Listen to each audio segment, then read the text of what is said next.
Hi again, church family. Pastor Michael here with the next installment of our Conversations of Hope. Today is actually going to be a little different. Um, it's going to be hopeful, yes, but I think it's also going to be a challenge. We have been in this COVID-19 kind of separation for over 2 months.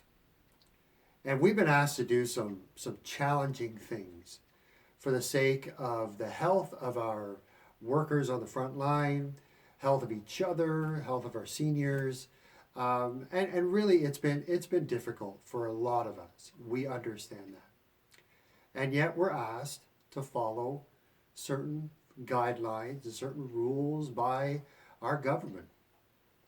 Currently, we're not allowed to be in our building. And even with phase one of an opening, we have been challenged with a whole lot of restrictions. I've explained what those were, and really we still have to have the 2 meter distance. We can only have a third of our building capacity available for people.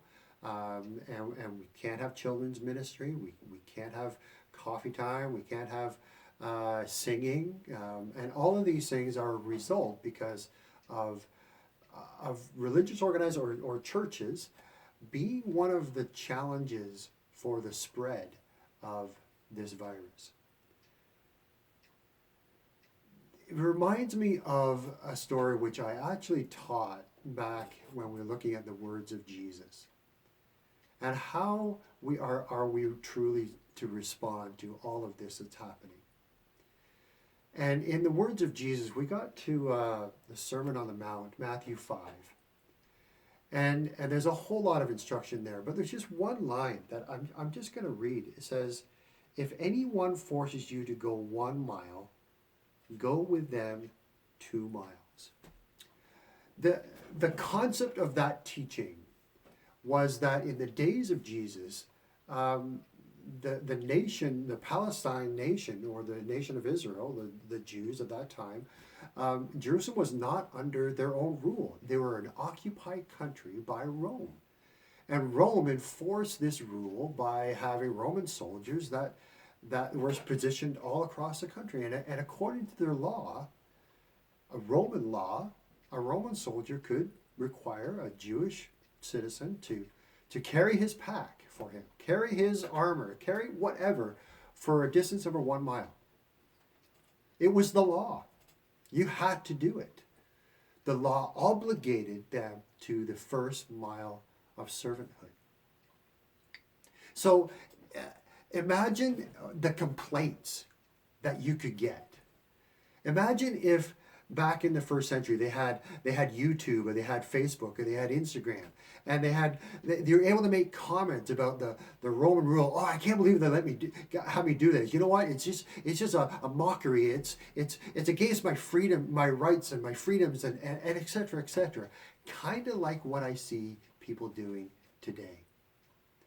And yet Jesus' instruction to us is to go the extra mile. See, there's 2 ways of actually being, of obeying, not just following, but obeying the command of Jesus Christ. You could carry the soldier's pack for a mile grudgingly, or you could actually do it graciously and cheerfully. See, grudging acceptance is like this little boy who's been told to go sit in the corner, and he sat there with his arms crossed, and he said, I am maybe sitting on the outside, but on the inside I'm standing. Or you could do what you've been asked graciously and cheerfully. That's Jesus' command to us. As a follower of Jesus Christ, we are asked to go the second mile. The idea, the first mile things are obligations. Ordinary things. The second mile was to be seen as an opportunity. An opportunity that will display the love of Christ. The Lord was teaching that as you and I go down the road of life, we are to look at the task that we are given, even the unfair ones as opportunities to serve others cheerfully as we reflect the love of Christ even in our attitudes. Jesus says that a person who is truly righteous, that desires righteousness, we're righteous because of what Christ has done for us, and we've accepted that. And now we need to work towards that righteousness. So we will not seek revenge or even complain along the way. Instead, we'll carry even a despised burden willingly and with grace. Forced to go 1 mile, we'll go 2. Forced to be in this state of pandemic for another month, why not 2? Why not 3? Why not 4?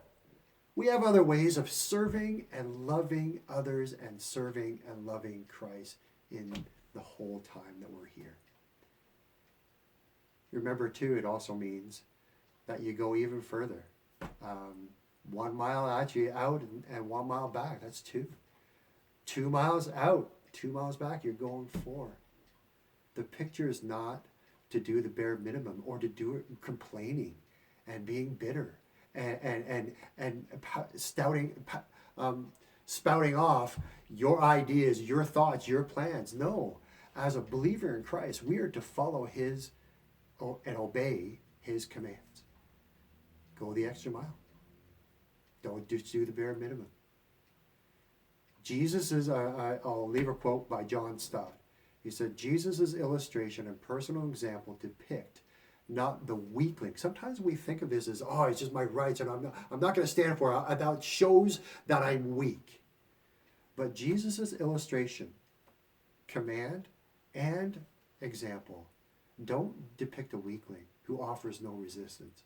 They actually depict rather the strong man and woman whose control of him or herself and love for others are so powerful that they reject absolutely every conceivable form of retaliation.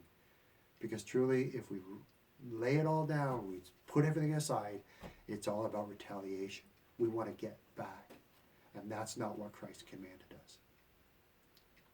I look forward to spending time with you on Sunday morning, albeit in a weird setting because it's still online. But please be blessed. And if you have any questions or concerns or you have any needs, please be in contact with us. Take care.